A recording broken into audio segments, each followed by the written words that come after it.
हाय दोस्तों, स्वागत है आपका इस YouTube channel PM study centre में। तो आज की इस वीडियो में हम देखेंगे सेल का विद्युत वाहक बल ई, आंतरिक प्रतिरोध आर तथा टर्मिनल विभवांतर भी में संबंध। और यह क्वेश्चन बोर्ड एग्जाम में 5 अंक में पूछे जाने वाला क्वेश्चन है। और यह बोर्ड एग्जाम 2025 की दृष्टि से मोस्ट इंपॉर्टेंट क्वेश्चन है, क्योंकि बोर्ड एग्जाम में पूछा गया यह प्रश्न है कि सेल का विद्युत वाहक बल ई, आंतरिक प्रतिरोध आर तथा टर्मिनल विभवांतर भी में संबंध स्थापित कीजिए।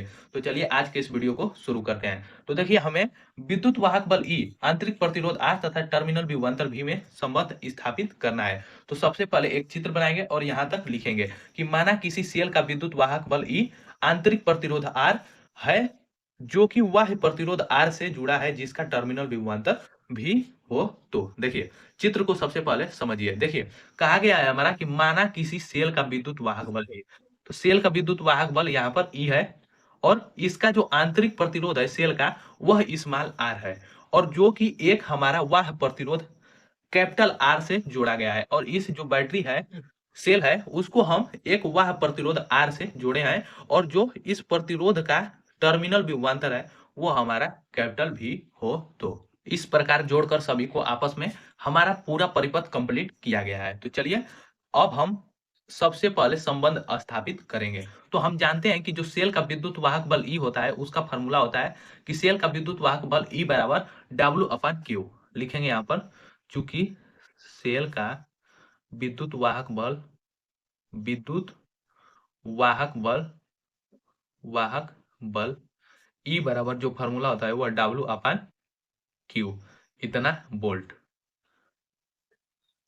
देखिए, सबसे पहले संबंध स्थापित करने के लिए हमें फिगर को सबसे पहले अच्छे से समझना होगा। देखिए, इस सेल को हम आंतरिक प्रतिरोध, देखिए सेल को, यह हमारा एक विद्युत वाहक, यह सेल है जो कि बाह्य प्रतिरोध आर से जोड़ा गया है, और वह प्रतिरोध का यहाँ पर टर्मिनल विभवांतर भी है। तो देखिए, हम किसी सेल को यदि किसी बाह्य प्रतिरोध हमारा बल्ब हो सकता है, पंखा हो सकता है, और मोटर हो गया, ये सब हमारे बाह्य प्रतिरोध के अंतर्गत आते हैं। तो किसी सेल को हम यदि बाह्य प्रतिरोध से जोड़ेंगे, तो सेल सेल का जो ऊर्जा होता है उसमें कमी होगा, मतलब सेल का जो मान है वह धीरे धीरे कम होता जाएगा, क्योंकि यह ऊर्जा जो है वह बाह्य प्रतिरोध लेगा। मतलब ऊर्जा के कारण ही बल्ब है तो ग्लो करेगा, मोटर है तो गति करेगा। तो इसका जो है ऊर्जा वह धीरे धीरे कम होगा। और सेल का, प्रत्येक सेल का अपना कुछ आंतरिक प्रतिरोध होता है, जो कि वो भी सेल के मान में कमी स्थापित करता है। तो अब प्रश्न उठता है कि हम विद्युत वाहक बल ई, आंतरिक प्रतिरोध आर और टर्मिनल विभवांतर भी में संबंध कैसे स्थापित करेंगे। तो देखिए, सबसे पहले समझिएगा, हमारा बाह्य प्रतिरोध आर के कारण भी बैटरी का, यहाँ पर सेल का ऊर्जा कमी हो रहा है। तो सबसे पहले उसको भी निकाल लेंगे कि वह प्रतिरोध आर के कारण बैटरी का, मतलब सेल का व्यय ऊर्जा निकालेंगे, और आंतरिक प्रतिरोध आर का भी व्यय ऊर्जा निकालेंगे, और दोनों को आपस में जोड़ देंगे।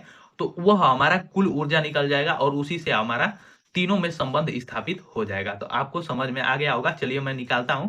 यदि नहीं समझ में आया होगा तो मैं आपको निकाल कर दिखाऊंगा, आप यह समझ जाएंगे कि किस प्रकार इन तीनों में संबंध स्थापित कर सकते हैं। तो सबसे पहले हम निकालेंगे वाह्य प्रतिरोध आर में व्यय ऊर्जा।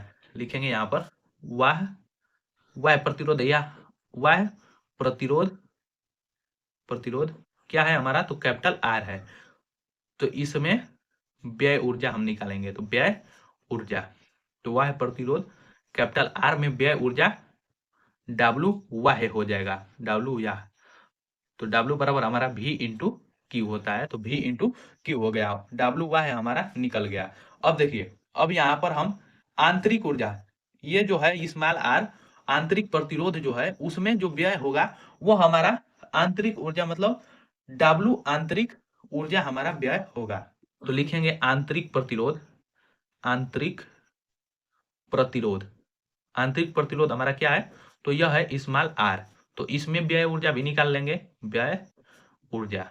तो इसमें जो व्यय ऊर्जा होगा उसको हम डिनोट करेंगे डब्ल्यू आंतरिक से, आंतरिक। तो इसका क्या मान हो जाएगा, तो इसका मान v डैश इंटू क्यू हो जाएगा। देखिए, यहाँ पर सेल से तो धारा सभी में एक समान प्रवाहित होगा, लेकिन जो टर्मिनल विभवांतर होगा वह दोनों में अलग अलग होगा। वह प्रतिरोध के सिरों के बीच टर्मिनल विभवांतर अलग होगा, जबकि आंतरिक प्रतिरोध के सिरों के बीच टर्मिनल विभवांतर अलग अलग होगा। तो वह प्रतिरोध के सिरों के बीच टर्मिनल विभवांतर भी, और आंतरिक प्रतिरोध के सिरों के बीच टर्मिनल विभवांतर V डैश हो गया। अब हम कुल ऊर्जा निकालेंगे तो लिखेंगे यहाँ पर कुल व्यय ऊर्जा। कुल व्यय ऊर्जा कितना हो गया, तो दोनों को आपस में जोड़ देंगे, W वह है अब प्लस W आंतरिक आंतरिक। चलिए दोनों को आपस में जोड़ दिए। अब इनके मानों को भी लिखेंगे तो कुल ऊर्जा को हम W से प्रदर्शित करेंगे और W का क्या मान क्या है, तो V into Q plus W आंतरिक का मान V डैश इंटू क्यू। अब दोनों में क्यू क्यू समान है तो क्यू कॉमन कर लेंगे तो W बराबर हमारा हो जाएगा क्यू कोष्टक में V प्लस V डैश। अब क्यू को हम इस तरफ पक्षांतर कर देंगे तो भाग में आ जाएगा तो W अपान क्यू बराबर लिख सकते हैं V प्लस V डैश। तो यहाँ पर हम ऊपर ही यहाँ पर लिख चुके हैं कि सेल का जो विद्युत वाहक बल E होता है उसका फार्मूला W अपान क्यू होता है। तो W अपान क्यू के स्थान पर हम E लिख सकते हैं तो E बराबर हमारा हो जाएगा V प्लस V डैश। अब चलिए आगे इसको देखते हैं, हल करते हैं। तो आगे इसको हल करेंगे तो ये हमारा E बराबर हो जाएगा, E बराबर capital V plus V dash का यहाँ पर मान रख देंगे तो V डैश का मान I स्मॉल r हो जाएगा। ये कैसे होगा तो चलिए मैं आपको बता देता हूँ। V डैश बराबर IR। कहाँ से ये हुआ है तो ओम के नियम से हुआ है। देखिए ओम का नियम होता है V बराबर IR। तो यहाँ पर जो आंतरिक प्रतिरोध है वह हमारा स्मॉल r है और जो विद्युत धारा है वह I है। सेल से जो विद्युत धारा प्रवाहित हो रही है I है। तो इसके सिरों के बीच मतलब आंतरिक प्रतिरोध के सिरों के बीच हमारा जो टर्मिनल विभवांतर है वह V डैश है, V डैश। तो जब इसमें ओम का नियम लगाएंगे तो इसके सिरों के बीच प्रवाहित धारा और प्रतिरोध का गुणनफल कर देंगे तो वो हमारा V डैश का मान आ जाएगा। तो ओम के नियम से V डैश बराबर IR हो गया। अब देखिए तो हम क्या लिख सकते हैं, इसको हम लिख सकते हैं V बराबर E माइनस IR और यही हो जाएगा टर्मिनल विभवांतर, आंतरिक प्रतिरोध और विद्युत वाहक बल के बीच संबंध। तो क्या हो जाएगा हमारा V बराबर E माइनस IR।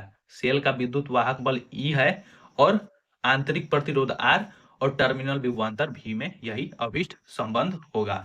तो उम्मीद करता हूं कि आपको यह वीडियो समझ में आया होगा और यदि यह वीडियो पसंद आए तो इसे ज़्यादा से ज़्यादा लाइक, शेयर और चैनल को सब्सक्राइब करना ना भूलें। और देख सकते हैं आप कितना ही यह आसान क्वेश्चन है और बोर्ड एग्जाम में पूछा गया प्रश्न है और आप इसे आसानी से हल कर सकते हैं, जिसके लिए आपको बोर्ड अंक में 5 अंक मिल जाएंगे।